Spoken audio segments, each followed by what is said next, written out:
Okay, we are back, and my next step is going to be to create a door that can fill in this doorway we have between our front and our back rooms. Now, there's a couple of ways we could do this. We could make a swinging door, we could make a door that slides upward. What I'm going to do is build kind of a pocket door, in this case a chain link fence that will just slide out of the way. To do that, though, it would be nice if I had a pocket just so that we didn't accidentally see that mesh just, sort of slide through the wall. So I'm going to hit W to hide out my static meshes, just to sort of simplify the view.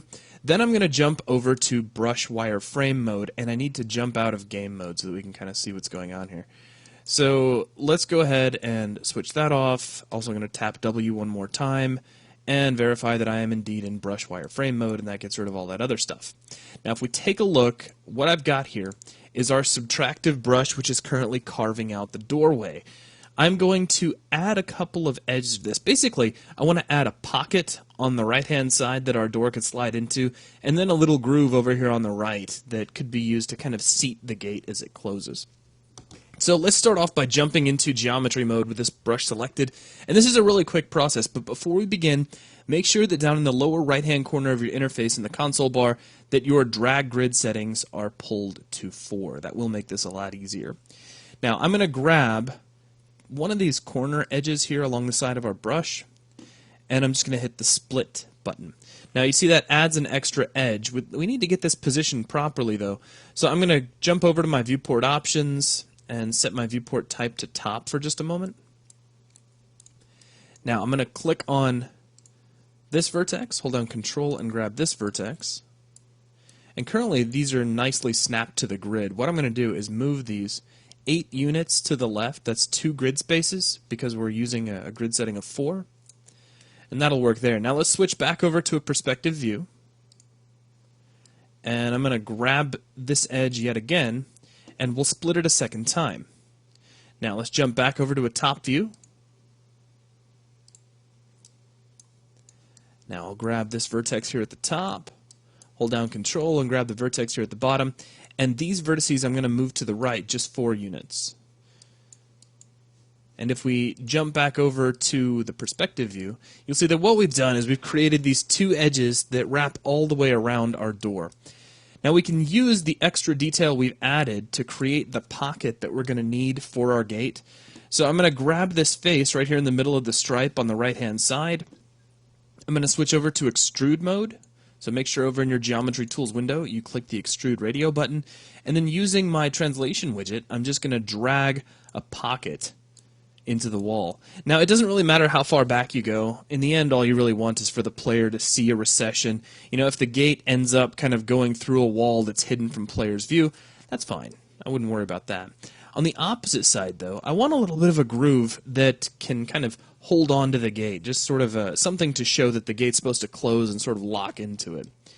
So we're going to extrude this in as well. I'll just go ahead and pull this with the translation widget, and it looked like that went about 8 units instead of just 4. So I'm going to switch over to edit mode, and we'll slide that back just one little click like so.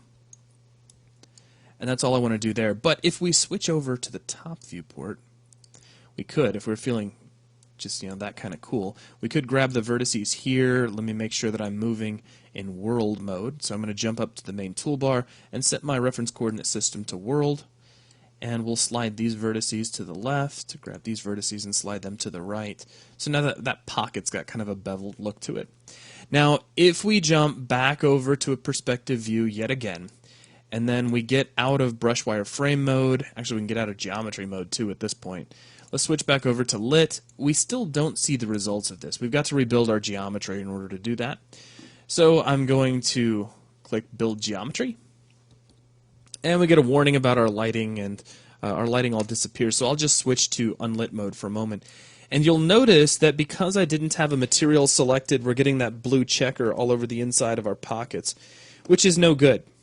Now to fix that, I am going to do kind of a trick. I'm going to select a surface, hold down the Alt key, and right-click on it, and then come over to any other surface, still holding Alt, I'm going to left-click on it, and that's kind of like copy-pasting materials. Now, the alignment for these textures is a little bit off. In this case, I'm going to go with it. It put like a little metal track here on the inside, which almost looks appropriate if our gate is supposed to kind of lock up inside there. So still holding Alt, I'm just going to left click on all these surfaces. These look a little weird as well. If you wanted to take a moment and fix that by playing with the alignments, you could. But in the end, I'm anticipating all of this being in dark shadow, and the player's never going to see it anyhow. Now, we still need to rebuild our lighting to see the final variant of this. So what I'm going to do is take just a moment. Oop, check this out. Down here at the bottom, it looks like I missed some. Let's hold down Alt and left click here, and then we'll look straight up. Did I get it? Yep, I got to do up here too. Left click here.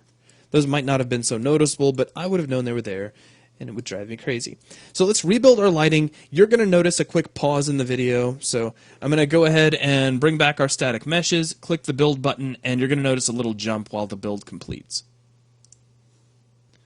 Okay, we are back, and the level has had its lighting rebuilt. Let's come over here and take a peek. So that's still got some illumination back inside of it, which is not really a problem. It still looks whole enough, and we're going to have that filled up with a sliding gate anyway. And this is all looking good. So what I want you to do is go ahead and save your level, and then when we come back, we'll talk about adding in our interp mesh, our object that is actually going to slide back and forth to serve as our gate, and we'll handle that in just a moment. So that's going to wrap things up for this video.